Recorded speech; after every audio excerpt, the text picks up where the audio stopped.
Ulangan pasal 24 dengan judul, tentang perceraian. Beginilah firman Tuhan, apabila seseorang mengambil seorang perempuan dan menjadi suaminya, dan jika kemudian ia tidak menyukai lagi perempuan itu, sebab didapatinya yang tidak senonoh padanya, lalu ia menulis surat cerai dan menyerahkannya ke tangan perempuan itu, sesudah itu menyuruh dia pergi dari rumahnya. Dan jika perempuan itu keluar dari rumahnya dan pergi dari sana, lalu menjadi istri orang lain. Dan jika laki-laki yang kemudian ini tidak cinta lagi kepadanya, lalu menulis surat cerai dan menyerahkannya ke tangan perempuan itu serta menyuruh dia pergi dari rumahnya, atau jika laki-laki yang kemudian mengambil dia menjadi istrinya itu mati, maka suaminya yang pertama, yang telah menyuruh dia pergi itu, tidak boleh mengambil dia kembali menjadi istrinya, setelah perempuan itu dicemari, sebab hal itu adalah kekejian di hadapan Tuhan. Janganlah engkau mendatangkan dosa atas negeri yang diberikan Tuhan, Allahmu, kepadamu menjadi milik pusakamu. Apabila baru saja seseorang mengambil istri, janganlah ia keluar bersama-sama dengan tentara maju berperang atau dibebankan sesuatu pekerjaan. 1 tahun lamanya ia harus dibebaskan untuk keperluan rumah tangganya dan menyukakan hati perempuan yang telah diambilnya menjadi istrinya. Judul berikutnya yaitu tentang melindungi sesama manusia. Beginilah firman Tuhan, janganlah mengambil kilangan atau batu kilangan atas sebagai gadai, karena yang demikian itu mengambil nyawa orang sebagai gadai. Apabila seseorang kedapatan sedang menculik orang, salah seorang saudaranya, dari antara orang Israel, lalu memperlakukan dia sebagai budak dan menjual dia, maka haruslah penculik itu mati. Demikianlah harus kau hapuskan yang jahat itu dari tengah-tengahmu. Hati-hatilah dalam hal penyakit kusta dan lakukanlah dengan tepat segala yang diajarkan imam-imam orang Lewi kepadamu, apa yang kuperintahkan kepada mereka haruslah kamu lakukan dengan setia.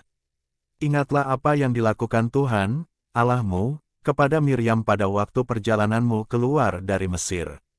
Apabila engkau meminjamkan sesuatu kepada sesamamu, janganlah engkau masuk ke rumahnya untuk mengambil gadai daripadanya. Haruslah engkau tinggal berdiri di luar, dan orang yang kau beri pinjaman itu haruslah membawa gadai itu keluar kepadamu. Jika ia seorang miskin, janganlah engkau tidur dengan barang gadaiannya. Kembalikanlah gadaian itu kepadanya pada waktu matahari terbenam, supaya ia dapat tidur dengan memakai kainnya sendiri dan memberkati engkau. Maka engkau akan menjadi benar di hadapan Tuhan, Allahmu. Janganlah engkau memeras pekerja harian yang miskin dan menderita, baik ia saudaramu maupun seorang asing yang ada di negerimu, di dalam tempatmu.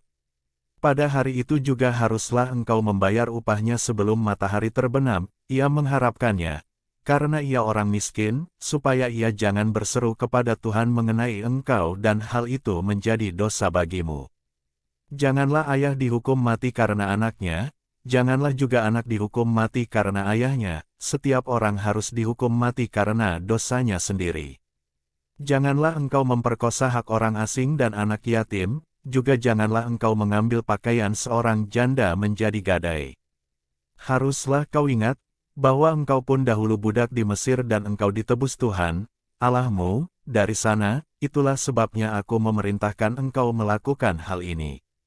Apabila engkau menuai di ladangmu, lalu terlupa seberkas di ladang, maka janganlah engkau kembali untuk mengambilnya, itulah bagian orang asing, anak yatim dan janda, supaya Tuhan, Allahmu, memberkati engkau dalam segala pekerjaanmu. Apabila engkau memetik hasil pohon zaitunmu dengan memukul-mukulnya, janganlah engkau memeriksa dahan-dahannya sekali lagi, itulah bagian orang asing, anak yatim dan janda.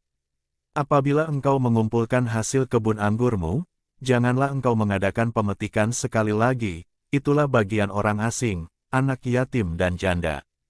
Haruslah kau ingat, bahwa engkau pun dahulu budak di tanah Mesir, itulah sebabnya aku memerintahkan engkau melakukan hal ini. Demikian firman Tuhan dari Injil Ulangan pasal 24, Tuhan Yesus memberkati.